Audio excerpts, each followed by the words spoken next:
सभी विद्यार्थियों को सुप्रभात। अपने इस YouTube चैनल पर आपका स्वागत एवं अभिनंदन। हाँ तो विद्यार्थियों, आज हम राजनीतिक विज्ञान विषय आधारित एक महत्वपूर्ण क्विज देखने जा रहे हैं। तो शुरू करते हैं आज की क्विज। आज की क्विज का पहला प्रश्न है,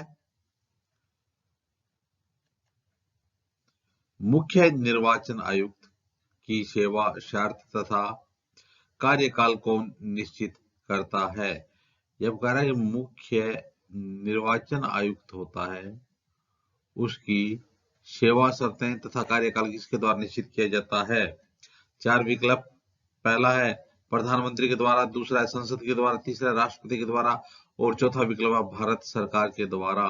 तो देखिए, मुख्य निर्वाचन आयुक्त तो उनकी सेवा शर्तें और कार्यकाल किसके द्वारा निर्धारित किया जाता है? तो इसका उत्तर, यदि आपने विकल्प नंबर 3 सोचा है राष्ट्रपति, तो बिल्कुल सही है, क्योंकि मुख्य निर्वाचन आयुक्त की सेवा शर्त तथा कार्यकाल राष्ट्रपति के द्वारा निश्चित किया जाता है। तो देखिए विद्यार्थियों, मुख्य निर्वाचन आयुक्त की नियुक्ति भी किसके द्वारा की जाती है? नियुक्ति भी राष्ट्रपति के द्वारा की जाती है। नियुक्ति भी राष्ट्रपति के द्वारा की जाती है और इनका जो कार्यकाल होता है वो 6 वर्ष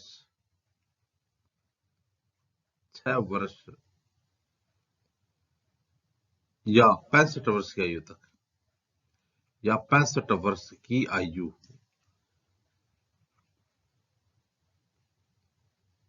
जो भी पहले हो तक होता है। मुख्य चुनाव आयुक्त को संसद द्वारा महाभियोग द्वारा हटाया जा सकता है। महाभियोग की कार्रवाई से राष्ट्रपति द्वारा ही हटाया जा सकता है। तो किसके द्वारा? महाभियोग की कार्रवाई से राष्ट्रपति के द्वारा ही हटाया जा सकता है। तो देखिए विद्यार्थियों, चुनाव आयोग है, इसकी स्थापना 1950 में की गई थी। तो निर्वाचन आयोग है,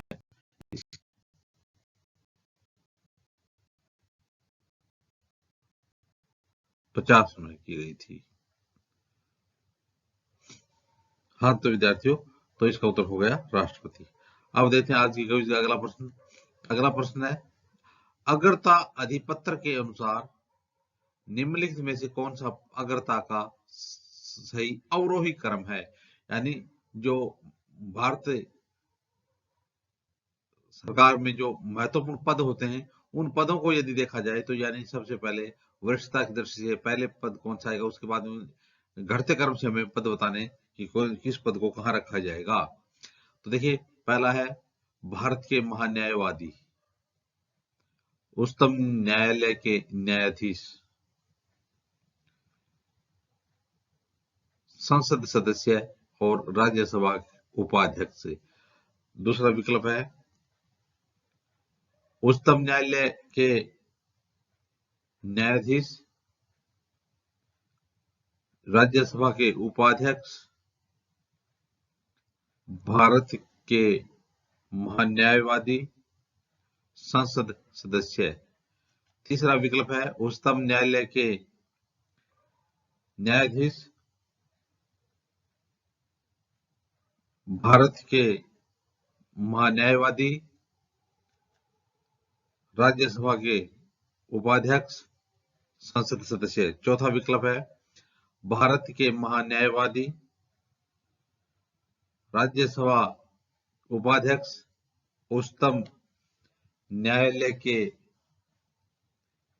न्यायाधीश और संसद सदस्य। तो देखिए, इसमें पहला है कि भारत के महान्यायवादी, तो इसमें यही गलत हो गया। यानी भारत के महान्यायवादी उच्चतम न्यायालय के न्यायाधीश हैं, तो इसमें उच्चतम न्यायालय के न्यायाधीश पहले आते हैं, तो इसलिए यह गलत हो गया। दूसरा है उच्चतम न्यायालय के न्यायाधीश सही है, राज्यसभा के उपाध्यक्ष यह भी सही है, भारत के महान्यायवादी यह भी सही है, संसद सदस्य यह भी सही है। तो 2 नंबर और आगे बढ़ देते हैं। उच्चतम न्यायालय के न्यायाधीश यह तो ठीक है, उसके बाद में भारत के महान्यायवादी यह गलत हो गया, भारत की मान्य यह शुरू से ही गलत हो गया। तो इस प्रकार से इसका उत्तर क्या हो जाएगा? विकल्प नंबर 2, उच्चतम न्यायालय के न्यायाधीश, राज्यसभा के उपाध्यक्ष,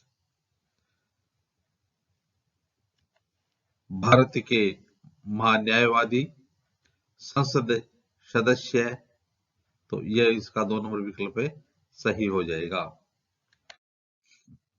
हाँ तो विद्यार्थियों, अब देखते हैं आज की क्विज का अगला प्रश्न। आज की क्विज का अगला प्रश्न है, भारतीय संविधान के किस भाग में नगर पालिकाओं का उपबंध किया गया है या नगर पालिकाओं से संबंधित प्रावधान किया गया है? तो भारतीय संविधान के किस भाग में नगर पालिकाओं से संबंधित प्रावधान है? तो आपको 4 विकल्प मिलते हैं, भाग 4 क, भाग 9 क, भाग 11 क, भाग 22। तो आपको बताना है कि भारतीय संविधान किस भाग में नगर पालिकाओं से संबंधित प्रावधान किया गया है। तो यदि विद्यार्थियों आपने इस प्रश्न का उत्तर विकल्प नंबर 2 सोचा है, भाग 9 का, तो आपने बिल्कुल सही सोचा है। तो नगरीय जो शासन होता है या नगर पालिकाओं से संबंधित प्रावधान है वो भारतीय संविधान के भाग 9 क में मिलते हैं। और 9 क में भी जो नगरीय शासन का वर्णन है वो 243 तय से 243 या 6 तक मिलता है। तो इस प्रकार से इसका उत्तर हो जाएगा भाग 9 क। हाँ तो विद्यार्थियों, अब देखते हैं आज की क्विज का अगला प्रश्न। अगला प्रश्न है, सामान्यतः प्रधानमंत्री होता है, क्या होता है प्रधानमंत्री? लोकसभा का सदस्य, दूसरा है राज्यसभा का सदस्य, तीसरा है लोकसभा के बहुमत दल का नेता, और चौथा विकल्प है राज्यसभा के बहुमत दल का नेता। तो देखिए, सामान्यतः प्रधानमंत्री होता है तो लोकसभा का सदस्य भी हो सकता है, राज्यसभा का सदस्य भी हो सकता है। तो इसलिए ये दोनों विकल्प से ये है, ये अगर सामान्यतः प्रधानमंत्री होता है, यह भी होता है, यह भी होता है। लोकसभा के बहुमत दल का नेता, यह भी होता है। राज्यसभा के बहुमत दल का नेता। तो देखिए, यदि इन विकल्पों को देखें तो राज्यसभा के बहुमत दल का नेता तो होता नहीं है, राज्यसभा के बहुमत दल का नेता। तो देखिए, इसमें यह भी हो सकता है, लेकिन जो सामान्य प्रधानमंत्री को माना किया जाता है, लोकसभा के बहुमत दल का नेता ही माना जाता है। तो सामान्य प्रधानमंत्री क्या होता है? लोकसभा के बहुमत दल का नेता होता है। तो राज्यसभा के बहुमत दल का नेता नहीं, लोकसभा के बहुमत दल का नेता माना जाता है इसको, प्रधानमंत्री को। हाँ, चुना लोकसभा से भी जा सकता है, राज्यसभा का सदस्य भी चुना जा सकता है। तो इस प्रकार से इसमें 3 नंबर विकल्प से सही हो जाएगा, लोकसभा के बहुमत दल का नेता होता है। हाँ तो विद्यार्थियों, अब देखते हैं आज की क्विज का अगला प्रश्न।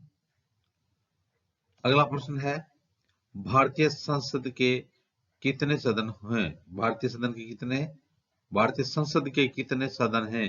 तो भारतीय संसद के 1 सदन है, 2 सदन है, 3 सदन है या 4 सदन है? तो बिल्कुल आपने सही सोचा, भारतीय संसद के 2 सदन है।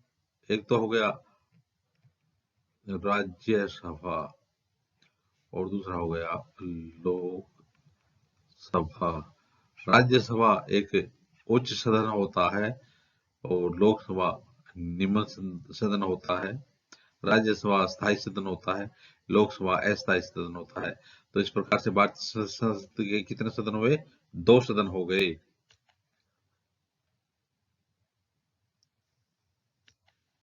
हाँ तो विद्यार्थियों, अब देखते हैं आज की क्विज का अगला प्रश्न। आज की क्विज का अगला प्रश्न है, निम्नलिखित में से कौन राष्ट्रीय विकास परिषद के अंग नहीं होते हैं? निम्नलिखित में से कौन राष्ट्रीय विकास परिषद तो वो होती है प्रधानमंत्री की अध्यक्षता वाली। तो यह कह रहा है कि इसमें आपको कह रहा है कि निम्नलिखित कौन राष्ट्रीय विकास परिषद का अंग नहीं है? राज्य के मुख्यमंत्री, दूसरा है राज्यों के राज्यपाल, तीसरा विकल्प है प्रधानमंत्री और चौथा विकल्प है योजना आयोग के अध्यक्ष। तो देखिए, समझने में थोड़ा बहुत फर्क हो सकता है, क्योंकि प्रधानमंत्री और योजना आयोग के अध्यक्ष तो एक ही बात है, क्योंकि योजना आयोग के अध्यक्ष कौन होता है? प्रधानमंत्री ही होता है। तो ये तो दोनों एक ही बात है। तो निम्नलिखित में से कौन राष्ट्रीय विकास परिषद का अंग नहीं है? तो राज्य के मुख्यमंत्री होते हैं, वो भी इनके सदस्य होते हैं। तो राज्यों के राज्यपाल ये अंग नहीं है। तो इस प्रकार से इसका उत्तर हो जाएगा विकल्प नंबर 2, राज्यों के राज्यपाल। हाँ विद्यार्थियों, अब देखते हैं आज की क्विज का अगला प्रश्न। अगला प्रश्न है, भारत सरकार के सर्वोच्च शासकीय अधिकारी कौन होते हैं? तो भारत सरकार के सर्वोच्च शासकीय